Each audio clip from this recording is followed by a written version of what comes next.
Hello everyone, आज का हमारा लीड कोड का क्वेश्चन नंबर है 386 लेक्सिकोग्राफिकल नंबर्स। लेक्सिकोग्राफिकल का क्या मतलब होता है कि आपको जो पहले वाला कैरेक्टर है वो स्मॉल होगा और उसके बाद में वो आएगा जिसका कैरेक्टर आपसे ग्रेटर होगा। ठीक है, कहता क्या है क्वेश्चन आपके। सो बेसिकली क्वेश्चन आपका मीडियम मार्क्ड है। आगे चलते हैं। गिवन एन इंटीजर एन, आपको एक इंटीजर दिया हुआ है एन, आपको रिटर्न करना है जितने भी नंबर्स हो सकते हैं 1 से लेके एन के बीच में। ठीक है, और उनको सॉर्ट करना है लेक्सिकोग्राफिकल ऑर्डर में। कोई प्रॉब्लम नहीं है।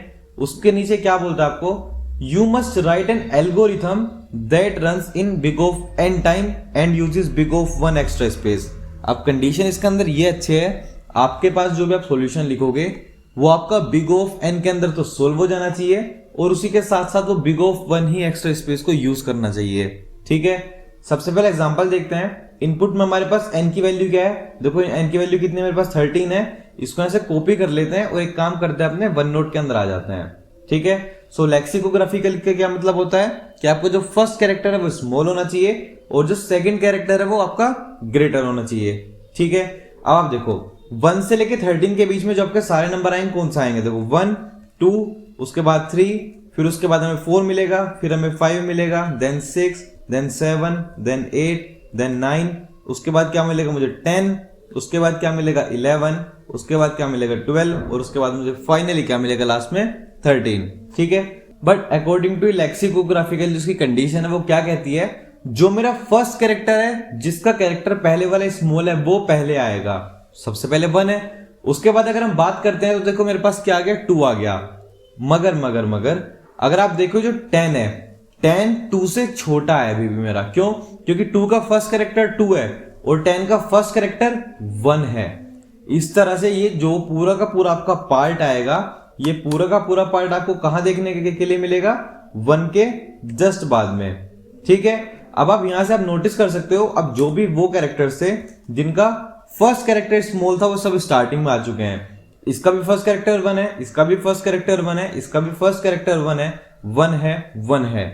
उसके बाद हमने इनको दूसरे पे कैसे कंपेयर किया, अब इनके नेक्स्ट कैरेक्टर से इसका 0 है तो पहले आएगा, इसका 1 है तो उसके बाद 2, उसके बाद 3, इस तरह से। एंड देन उसके बाद जब मेरे 1 वाले सारे खत्म हो जाएंगे उसके बाद मेरे पास 2 आएगा, 3 आएगा, 4 आएगा, 5 आएगा, 6 आएगा, 7 आएगा, 8 आएगा और फाइनली मेरे पास लास्ट में 9 आएगा। ठीक है, सो फाइनली आपको एट द एंड क्या करना है, आपको एक ऐसा ही वेक्टर जनरेट करना है जिसके अंदर आप इस पूरी की पूरी कंडीशन को सोल्व कर सको।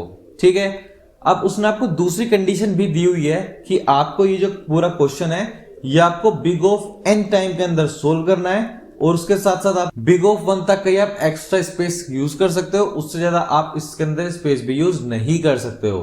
ठीक है, उसके ऊपर थोड़ा बाद में आएंगे, उसके ऊपर थोड़ा बाद में सोचेंगे। पहले हम ना एक बार अपने मेन क्वेश्चन का सॉल्यूशन समझते हैं कि इसका मेरे पास सॉल्यूशन आ कैसे सकता है। ठीक है, अब आप एक बात बताओ, आपके पास ऐसी कौन सी कंडीशन है जब आप ये कह सकते हो कि जो मेरा 1 के बाद 10 आएगा वो बात बिल्कुल ठीक है, मगर ऐसी कौन सी कंडीशन आप कह सकते हो कि जो 10 है वो मेरा छोटा है और 2 जो है वो मेरा बड़ा है। आप ऐसा कब कह सकते हो कि जो आपका 10 है वो आपका छोटा है और बड़ा कौन है, आपका 2 है। कब होती है ऐसी कंडीशन, एक बार दोबारा सोचो। अगर आप इसको ध्यान से सोचोगे तो आपको समझ में आएगा। अगर मैं इन दोनों नंबर्स को स्ट्रिंग में चेंज कर दूं, ठीक है, जो मेरा 10 है मैं क्या करता हूं, मैं अपने 10 को स्ट्रिंग में चेंज कर देता हूं और उसके साथ साथ जो मेरा 2 है मैं उसको भी स्ट्रिंग में चेंज कर देता हूं। अब क्या होगा, अब बेसिकली जो मेरा 10 है आई थिंक उसका एस का वैल्यू जो होती है 49 होती है और जो 2 है उसकी एस का वैल्यू मेरी 50 होगी। क्यों? क्योंकि देखो जब हम स्ट्रिंग कंपेयर करते हैं तो हम उसको फर्स्ट कैरेक्टर से स्ट्रिंग को कंपेयर करना शुरू करते हैं और जब मैं इसको फर्स्ट कैरेक्टर से स्ट्रिंग कंपेयर करूंगा तो 1 की तो 49 आएगी और 2 के लिए मुझे क्या मिलेगा, 50 मिलेगा। इस कंडीशन से अगर हम इंटीजर में बात करें तो एकदम ठीक है, 49 डेफिनेटली स्मॉलर है भाई 50 से। सो हम कह सकते हैं जो मेरा 10 है वो क्या होगा, स्मॉलर देन 2 होगा। आई होप कि आपको स्ट्रिंग वाला कंसेप्ट समझ में आया हो।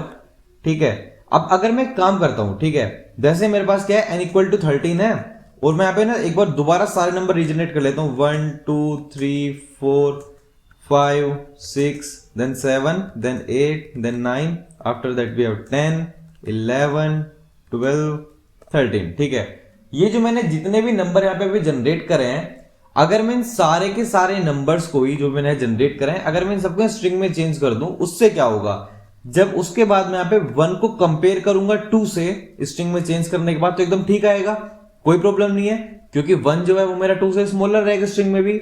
उसके बाद ये 3 पे जाएगा, 3 पे चेक करेगा, अभी भी मुझे कोई प्रॉब्लम नहीं है, क्योंकि 3 किससे छोटा है, 4 से छोटा है। उसके बाद हम किसके पास जाएंगे, 5 के पास जाएंगे। 5 कहेगा मुझे भी कोई प्रॉब्लम नहीं है, क्योंकि मैं ऑलरेडी 4 से बड़ा हूं। 6 कहेगा ठीक है भाई, मुझे भी कोई प्रॉब्लम नहीं है। उसके बाद हमारे पास सिमिलरली कौन आएगा, ऐसे 7 आएगा। 7 के बाद हमारे पास 8 आएगा। 8 के बाद हमारे पास 9 आएगा। देखो यहां तक हमें कोई प्रॉब्लम नहीं मिली, मगर जैसे हम 10 को स्ट्रिंग में चेंज करेंगे, 10 क्या बोलेगा कि भाई मैं तो 9 से छोटा हूं। नॉर्मल सी बात, इसका फर्स्ट कैरेक्टर 9 है, इसका फर्स्ट कैरेक्टर 1 है, तो 10 क्या बोलेगा कि मैं तो यहां पे नहीं एडजस्ट करूंगा और ये यहां से शिफ्ट हो जाएगा। और ये यहां से शिफ्ट कहां पे होगा, सीधा सीधा उस टाइम पे 2 के जस्ट बाद में। मैं तो 2 से भी छोटा हूं, तो मैं तो यहां पे आऊंगा। इसी तरह से आपको यहां पे और क्या देखने के लिए मिलेगा, आपका 11 आपको यहां पे देखने के लिए मिलेगा। आफ्टर 11 आपका जो 12 है वो भी आपका यहीं पे आएगा। उसके बाद 12 के बाद जो आपका 13 है वो भी आपका फाइनली यहां पे आएगा। ठीक है, हम इस तरह से इस पूरे क्वेश्चन को सोल्व कर सकते हैं बिना किसी प्रॉब्लम के।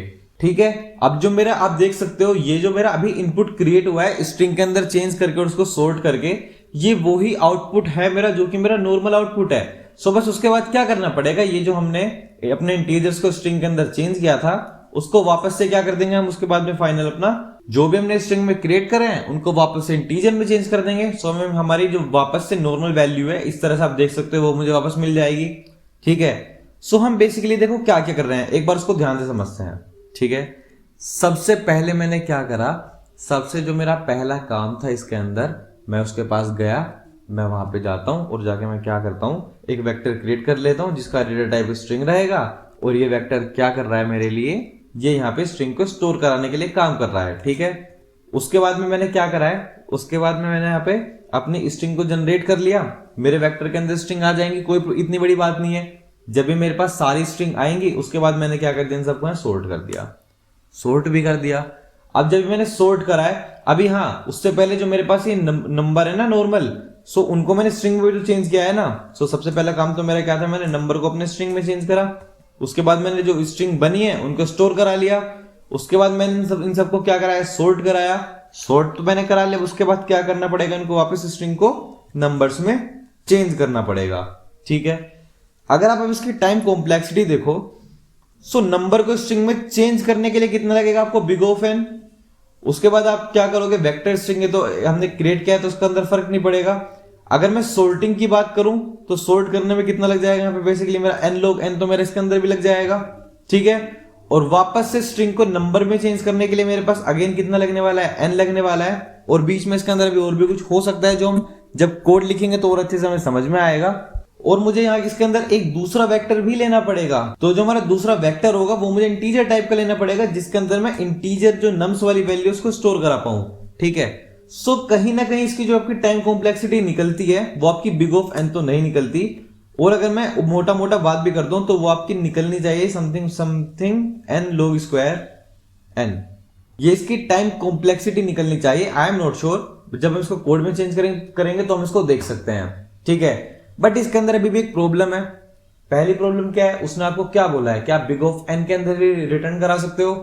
दूसरा क्या है, आप सिर्फ और सिर्फ वन एक कांस्टेंट एक्स्ट्रा स्पेस को यूज कर सकते हो। यहां पे फिर एक प्रॉब्लम क्रिएट हो जाती है। ठीक है, सो अभी हमें उस प्रॉब्लम के साथ भी हमें डील करना पड़ेगा। हम इसको तो यूज नहीं कर सकते हैं, एक चीज मुझे बिल्कुल यहां पे क्लियर हो गई है। मगर मैं आप सबसे फिर भी बोलूंगा, ये जो हम थ्योरी वाला पार्ट यहाँ पे डिस्कस करा है ना, एक काम करना, इस वाले पार्ट को एक बार कोड के अंदर खुद से चेंज करना। ठीक है, मैंने आप देखो आपको यहाँ पे पूरा पार्ट बता दिया कि आपको कैसे कैसे करना है। आप इसको पूरे पार्ट को खुद से एक बार चेंज करो कोड के अंदर, और आप वो मुझे कमेंट सेक्शन के अंदर आके भेज सकते हो, मैं आपको बता दूंगा। अगर आपको कोई एरर होगा तो मैं वो भी आपका रिजोल्व करवा दूंगा। और अगर आपको कोड चाहिए उसका, आप मेरे को बस कमेंट सेक्शन में लिख दो, मैं आपको उसका कोड भी फॉरवर्ड कर दूंगा। मगर एक बार खुद से जरूर ट्राई करना इस वाली थ्योरी को कोड के अंदर चेंज करने के लिए।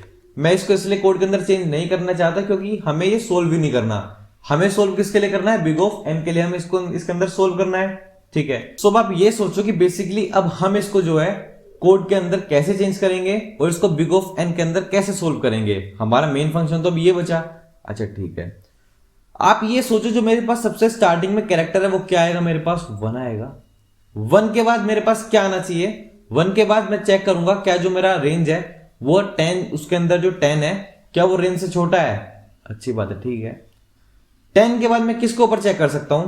10 के बाद अभी ना मैं एक काम करता हूं, मैं ना पहले बड़े बड़े नंबर को ट्राई करता हूं, ठीक है। अगर आप सोचो यहां आपके पास 100 होता, ठीक है, तो 1 के बाद 10 आता और 10 के बाद आपका 100 आता, ना कि 11 आता, क्योंकि जो 11 है उसका सेकंड कैरेक्टर ग्रेटर हो जाता 1 और 100 का सेकंड कैरेक्टर क्या है आपके हाथ में अभी भी 0। आई होप आपको समझ में आया हो।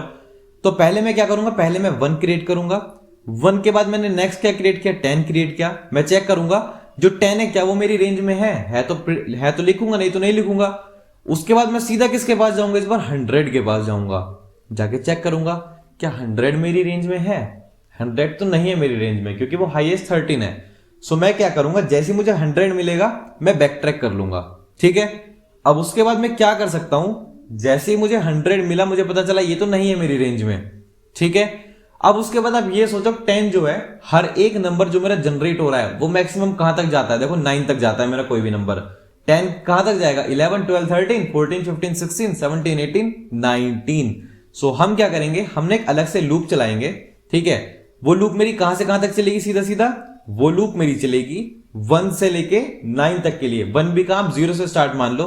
देखो आपके पास एक लूप ना फिक्स हो गई, ठीक है। हम उस लूप को फिक्स कर लेते हैं, कहां से, पहले स्टार्टिंग मेरे पास 0 होगा, 10 में 0 ऐड करूंगा तो मुझे क्या मिलेगा, 10 मिलेगा। सिमिलरली मुझे 11 देगा, मैं चेक करूंगा 11 एग्जिस्ट करता है नहीं करता। फिर मैं 2 ऐड करके चेक करूंगा 12 एग्जिस्ट करता है नहीं करता। फिर मैं 13 के लिए चेक करूंगा, 14 के लिए चेक करूंगा, देन मैं 15 के लिए चेक करूंगा। After that we have 16, then we have 17, then 18, then 19, और ये क्या होगा मेरा लास्ट हो जाएगा, ठीक है। अब उसके बाद मैं क्या करूंगा, जब मुझे ये पता चल जाएगा ना कि भाई ओके अब मेरे जो 10 वाले हैं वो मैं सारे के सारे कवर कर चुका हूं, जो भी इसके अंदर रेंज के अंदर होंगे वो आ जाएंगे, जो नहीं होंगे वो नहीं आएंगे, ठीक है। सो उस रेंज के बाद मैं क्या करूंगा, जो 10 है उसको मैं वापस से बैक ट्रैक करूंगा और मैं अपने दूसरे वाले के ऊपर जाऊंगा जो कि क्या होगा मेरा 2 होगा, ठीक है। सो मैं 2 पे जाऊंगा, 2 से मैं जाके किसको चेक कर सकता हूं, 2 के बाद मैं सीधा किसके पास जाऊंगा, 20 के पास जाऊंगा, चेक करूंगा क्या 20 रेंज में है तो मैं आगे उसके बाद पहले किसके पास जाऊंगा, 200 के पास जाऊंगा। अगर 200 रेंज में नहीं है तो मैं यहां से 200 को वापस कैंसिल करूंगा कि भाई 200 मेरी रेंज में नहीं है। मैं वापस से किसके पास जाऊंगा, 20 के पास जाऊंगा। ये जो हम एक कांस्टेंट लूप चलाएंगे, इस 20 के अंदर सबको ऐड करेंगे और उसके बाद हम चेक करेंगे। अगर मेरा 20 भी नहीं है तो मैं सीधा 2 को ऐड करूंगा, क्योंकि देखो 20 तो है ही नहीं मेरी रेंज में, मेरी रेंज हाईएस्ट कहां तक है, 13 तक है। मैं 2 पे चेकआउट करूंगा, उसके बाद मैं 2 के बाद मैं सेम 3 के लिए चेक करूंगा, देन 4 के लिए, इस तरह से मैं इसको कंटिन्यू कर सकता हूं, ठीक है। क्या आपको इसके अंदर कुछ समझ में आया, जो हम ये बेसिकली बात कर रहे हैं, कि आपको इस बात के अंदर कुछ समझ में आया कि हमने कैसे स्टार्ट किया होगा? आपको क्या लगता है? हम ऑलरेडी इसको देखो काफी ज्यादा हम इसको देखते रहते हैं डेली डीएसए के अंदर। इसी को हम क्या बोलते हैं, डीएफएस बोलते हैं। हम बेसिकली क्या कर रहे हैं, डीएफएस ही तो चला रखा है हमने। सबसे पहले हमने अपने फर्स्ट नोड की बात की, फर्स्ट नोड के बाद देखो मैं सीधा कहां पे गया हूं, अब मैं यहां पे ना सीधे इसकी सिबलिंग्स की बात कर रहा हूं। देखो यहां मेरे पास 10 हो सकता था, ठीक है। यहां पे मेरे पास क्या आएगा, इसकी सेकंड सिबलिंग क्या होगी, इसकी 11 होगी, मतलब इसके चिल्ड्रन है बट इसकी तो सब सिबलिंग होगी ना। देन वी हैव 12, उसके बाद वी हैव 13, मेरे पास ये कुछ बनेंगे। अब उसके बाद मैं चेक करूंगा कि ठीक है इससे ज्यादा तो मेरे पास नहीं है कुछ भी। उसके बाद अगर देखो 1 के बाद 10 होता है और 10 के बाद मैं अभी भी कहां जाऊंगा, मैं 10 के बाद सीधा 100 पे जाऊंगा। क्या 100 एग्जिस्ट करता है? नहीं करता, तो बैक ट्रैक कर जाओ वापस कहां पे, 10 पे। 10 मेरा हो चुका है। अब जब 10 हो जाएगा ये वाला तो वापस से बैक ट्रैक कहां कर जाओ, मेरी रूट नोड पे। अब रूट नोड के अंदर क्या था, 1 था, ये तो सब मैंने 1 के लिखे। इस तरह से रूट नोड के अंदर मेरे पास किस चीज के लिए अवेलेबल होगा, यहाँ पे 2 के लिए मेरे पास अवेलेबल होगा। 2 के लिए होगा तो मैं 2 से किसके लिए चेक करूंगा, सीधा 20 के लिए चेक करूंगा। 20 पे जाऊंगा, चेक करूंगा, ओके 20 तो मेरे पास नहीं है। 20 के बाद मैं 2 पे जाऊंगा, 2 है, ठीक है। इसकी सिबलिंग्स चेक करूंगा, वो आएंगी नहीं मेरे पास इस बार। मैं वापस से 2 के बाद मैं वापस से बैक ट्रैक करूंगा और मैं कहां पे जाऊंगा इस बार, 3 पे जाऊंगा मैं इस बार, ठीक है। सो इस तरह से ये कंप्लीटली किस तरह से काम करता है, जैसे मेरे डीएफएस का ट्री काम करता है, ये भी सिमिलरली उसी तरह से वर्किंग कर सकता है ये। और अगर मैं यहाँ पे सिंपल से एकदम डीएफएस का कोड लिखूं तो जो मेरा काम है वो इजीली कंप्लीट हो सकता है, ठीक है। एक बार चलते हैं कोड वाले पार्ट की तरफ और ट्राई करते हैं इसका ना बड़ा हल्का सा कोड लिखने के लिए, ठीक है। ये इसका बहुत ज्यादा इजी कोड रहेगा और आपको ना बड़े प्यार से समझ में भी आ जाएगा, ठीक है। सो चलते हैं एक बार इसके कोड की तरफ। अब देखो मैं बेसिकली क्या चाहिए, सबसे पहले हमें ऐड देने में क्या चाहिए, जो हमारे फंक्शन है हमने क्या बात की है, हम क्या कर रहे थे, एक फॉर लूप चला रहे थे, जिसको हम स्टार्ट कहां से कर रहे थे, 0 से स्टार्ट करेंगे, कोई भी नंबर होगा, और 0 से भी क्यों, बेसिकली उसको 1 से स्टार्ट करिए। उसके बाद आपको नंबर कब तक चलता है, जब तक हम हाईएस्ट कहां तक जा सकते हैं, जब तक वो आपका लेस देन इक्वल टू 9 है, ठीक है, क्योंकि 9 से ऊपर आप जैसे जाओगे तो आपका नंबर ही चेंज हो जाएगा ना, ठीक है। हम एक लूप चलाते हैं और इसी लूप के अंदर मैं किसको कॉल करना चाहता हूं, अपने डीएफएस के फंक्शन को, और डीएफएस में मैं क्या क्या पास करूंगा, जो मेरी आई की वैल्यू है उसको पास कर दूंगा, और जो मेरा एन, जो मेरा मतलब रेंज है उसको पास कर दूंगा। रेंज बेसिकली मेरा रेंज चेक करता रहेगा और ये मेरा काम खत्म हो जाएगा। और लास्ट में मैं क्या रिटर्न करा दूंगा यहाँ पे, अपना रिजल्ट, कि भाई लास्ट में जो भी रिजल्ट है उसको रिटर्न करा देंगे हम, ठीक है। अब हमें करना क्या पड़ेगा, ये तो हमने बस लिख दिया, ठीक है। अब हमें यहाँ पे डीएफएस का फंक्शन भी तो लिखना है। सो एक काम करते हैं, ऊपर चलते हैं और अपने डीएफएस के फंक्शन के लिए लिखते हैं, ठीक है। उससे पहले क्या चाहिए, उससे पहले ना मुझे एक वेक्टर चाहिए जिसको मैं लास्ट में रिटर्न कराऊंगा। उसका हमने नाम नीचे क्या लिखा है, रिजल्ट लिखा है, सो उसका नाम लिख लेते हैं यहाँ पे रिजल्ट, ठीक है। अब उसके बाद क्या करते हैं, एक ना डीएफएस का फंक्शन यहाँ पे लिख लेते हैं। सो डीएफएस के फंक्शन के लिए हम क्या लिखेंगे, वॉइड डीएफएस। अब इसके अंदर हम यहाँ पे देखो क्या क्या पास करेंगे, एक तो मुझे आई पास करना है। आई को हम क्या मान लेते हैं कि आई ना मेरा करंट नंबर है, ठीक है। और दूसरा हम क्या पास कर रहे हैं, सीधा सीधा इंट एन की वैल्यू को पास कर रहे हैं, कोई प्रॉब्लम नहीं है। अब इस फंक्शन के अंदर देखो हम क्या क्या चेक कर रहे हैं, इफ, ठीक है, अगर मेरा जो करंट की वैल्यू है वो ग्रेटर हो जाती है मेरी एन की वैल्यू से, कौन सी कंडीशन होगी कि जो मेरी करंट है उसकी वैल्यू इनसे ग्रेटर आ गई, यानी कि आप आउट ऑफ रेंज आ चुके हैं। अगर आप आउट ऑफ रेंज आ चुके हैं तो सीधे सीधे यहाँ पे रिटर्न कर दो, किससे आगे आपको कुछ नहीं मिलने वाला। बट अगर ऐसा नहीं है तो हम उसको किसके अंदर ऐड कर सकते हैं, अपने रिजल्ट के अंदर ऐड कर सकते हैं। So result dot push underscore back, और जो भी मेरी आई या फिर जो भी मेरी करंट की वैल्यू होगी मैं उसको इजीली ऐड कर सकता हूं, कोई प्रॉब्लम नहीं है, काम खत्म हो चुका मेरा, ठीक है। अब उसके बाद में इसी के अंदर एक अभी छोटा सा काम और बचा हुआ है, ठीक है, वो हम क्या चेक करेंगे इसके अंदर। सो उसके लिए यहां पे लिख लेते हैं 4। तो बेसिकली अभी जो हमने क्रिएट किया, अभी हमें यहाँ पे इसकी सिबलिंग भी चेक करनी पड़ेगी। सो यहाँ पे इसकी सिबलिंग के लिए लिख लेते हैं int i equals to 0, i is less than equals to 9, i plus plus, ठीक है। उसके बाद हम क्या चेक करते हैं, अब देखो करंट तो मुझे पता चलिए क्या है। अब सबसे पहले हम क्या बात कर रहे थे, जो भी मेरा नेक्स्ट होगा वो नेक्स्ट क्या होता था, मेरा जो भी मेरा करंट है मैं उसकी मल्टीप्लाई किसमें करूंगा, 10 में प्लस मल्टीप्लाई करूंगा, और उसके बाद उसमें क्या ऐड कर दूंगा, जो भी मेरी इंटीजर आई की वैल्यू होगी, ठीक है। एक बार इसमें 0 ऐड होगा, फिर इसमें 1 ऐड होगा, फिर इसमें 2 ऐड होगा, ऐसे करते करते मेरे पास इसकी सारी सिबलिंग्स जनरेट हो सकती हैं, ठीक है। उसके बाद मैं क्या चेक करूंगा, इफ इस बार जो भी मेरे नेक्स्ट की वैल्यू है, अगर मेरे नेक्स्ट की वैल्यू ही ग्रेटर हो जाती है मेरे रेंज से, तो मैं इस कंडीशन में फिर रिटर्न कर दूंगा कि भाई ये तो मेरे से अगेन ऊपर चला गया, ये तो काम नहीं करेगा। और अगर ऐसा नहीं है तो मैं वापस अपने डीएफएस को कॉल कर दूंगा, इस बार नई वैल्यूज के साथ, नेक्स्ट को मैं अपने एन के साथ, और बस यहाँ पे जो मेरा कोड है मेरा कंप्लीट हो जाता है। एक बार काम करते हैं, उसको चेक कर लेते हैं रन करा के। आप देख सकते हो जो मेरे सारे टेस्ट केसेस हैं वो पास हो चुके हैं। सबमिट करके भी इसको चेक कर लेते हैं। आप देख सकते हो जो मेरा क्वेश्चन है वो कंप्लीटली सोल्व हो चुका है, सारे टेस्ट केस मेरे पास हो चुके हैं और आंसर भी मेरा सबमिट हो चुका है। एंड यस, इसी के साथ that's it for today's question.